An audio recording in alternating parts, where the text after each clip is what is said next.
Welcome to episode 2 of our Philco 461201. So we're going to start working on our diffuser. So you'll see here I've cut a nice section out of the lampshade, and we have that section right here. And what we're going to do is we're going to cut it to size. But first we have to peel off this fabric. So this is the fabric that's on the lampshade. So we're going to remove that like that. And now we have a really nice piece of material that we could use to replace this. So we're going to cut this to size, punch the holes that we need, put the clip on, and then we're going to have what we need. So let me do that off camera, and I'll come back and show you what it looks like when it's done. Alright, just like that we have a new diffuser. It's right here. We've got the holes punched out, we've got the retaining clip in, and this one will go in the parts bag that goes back to Monika. Here's the hole puncher we used for this. So we're good to go on this. We can get this installed. When this was installed originally in the radio, they had rivets here. I'm just going to use a couple of number 4 screws to hold it in place. Alright, let's move on to the next thing. And we have our screen in place there, our diffuser. And that's how it looks with the light. Can't tell with the sun there, but it looks really good. Turn that off. So next step is going to be do the dial string and put the pointer on there. So let's get that set up. Okay, we're making some really good progress here. Where I am now is this radio and phonograph thing, you know, when they built it, everything was just connected together inside the cabinet. And to take it out, you had to remove both pieces because there was no disconnects on anything. So what I did was I took the time to create disconnects for this so that you can, first of all, install the turntable correctly without wires being twisted all over the place, and then reconnect it. So I took this connection, for example, which is the power that goes to the turntable, and I did the same thing on the other end, and I've got everything color coded, and I'm going to also put some marking designations on here so Monika knows where to plug it back in when she gets it. And I did the same thing with the rest of the radio and the connections that go with it as well. So here's a ground connection, for example, that goes to the turntable right here. We have a speaker connection right here which goes to this speaker. Everything's color coded again. It can only be plugged in one way. And then the same thing is true for the audio cable. This is the audio cable that goes to the turntable, and we'll have that. So it'll be much easier to pack this thing up, send it back, and it'll be much easier to install, just making sure the connections are in right. So that's done. The other thing I have to do is the antenna, and the antenna is a little of a problem here. It's kind of falling apart a little bit, so I've got it around this box, and I'm going to put some varnish around this just to hold it together. And then we're going to create quick disconnects for the antenna as well, so that it can be easily transported and put back together. So that's the other part we have to do. And then lastly, our dial string is here. I found a really good deal, by the way, on Walmart, believe it or not, for dial string. This is 48 feet of dial string, probably more than I'll ever need in my lifetime. And I paid like $6 for the whole thing. So if you need dial string, go to Walmart. So just got this today, and we're going to take care of that. And I want to show you something about this radio. I have the service manual, as I told you, for this thing. And if you look right here, it tells you a lot about the dial string that you probably will need to know. So there's 2 separate strings. One is 15 3/4 inches and one is 37.5 inches.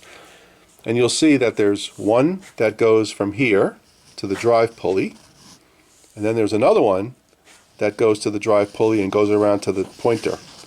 So there's 2 different dial strings on this thing. Alright? That's going to be important to know.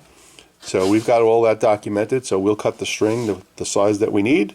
Leave a little bit extra, of course, so we can knot it. And we'll put these two dial strings back in. So we're going to do that off camera. And then once that's done, we're going to turn it up and test it and test all these connections and make sure everything is working well. So I'll get to the dial string, and we'll put our pointer in, and we'll be in good shape. Be back. Okay, well, the dial string assembly is complete. That's all done.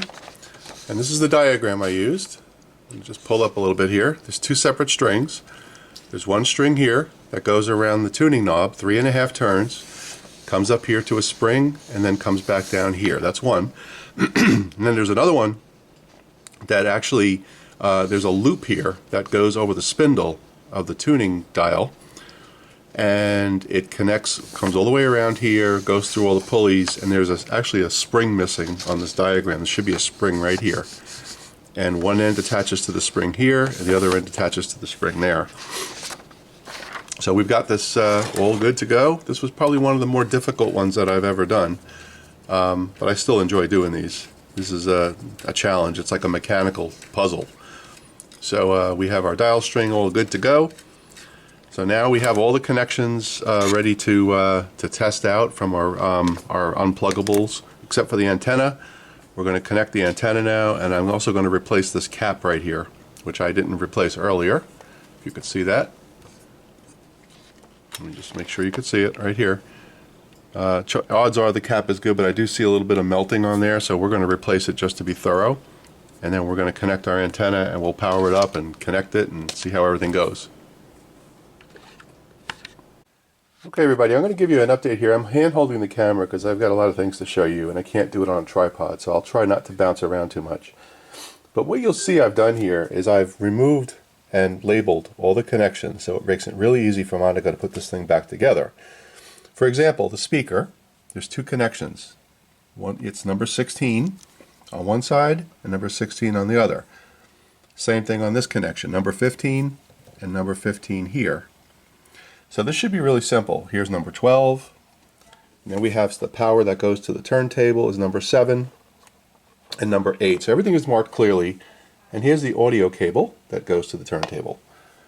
We also have the turntable here up on stilts, and we're going to try it. I did a preliminary test and it seems to be good, but let's turn it on. Turn on the radio here. And while that's warming up, we're going to engage the mechanism, which is this little tab right there. So we're going to pull that and push.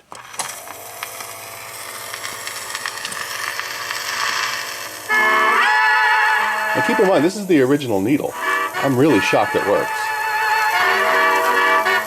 Usually the needle, the crystal inside those needles goes bad many, many years ago. This thing sounds awesome.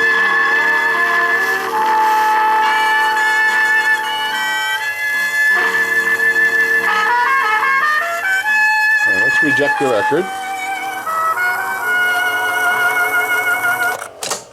Okay, that turns off the turntable, and we're going to turn this off.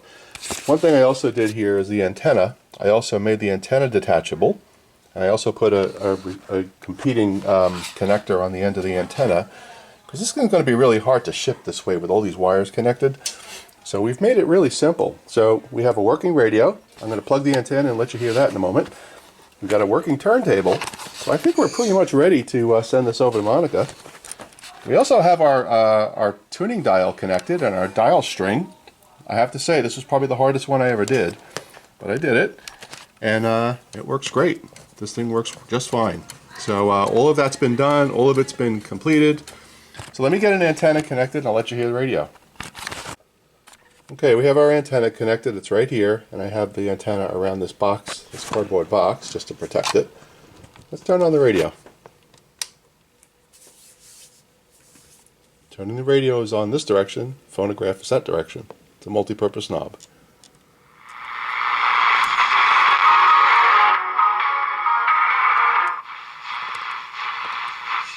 The great ones always think that.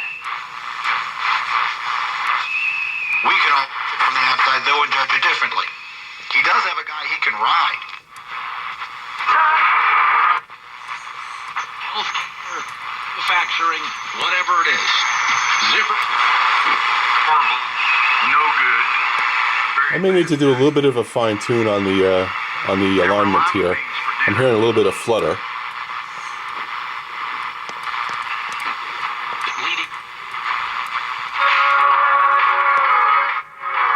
This radio is on fire. It's doing great. We'll be right back. Okay, so I think we're going to wrap up this series. We have the turntable working, we have the radio working, we have everything connected, and we have disconnectable now, so Monika can put it back together. We have it coded with numbers, so it'll be really easy for her to reassemble when she puts it back in the cabinet.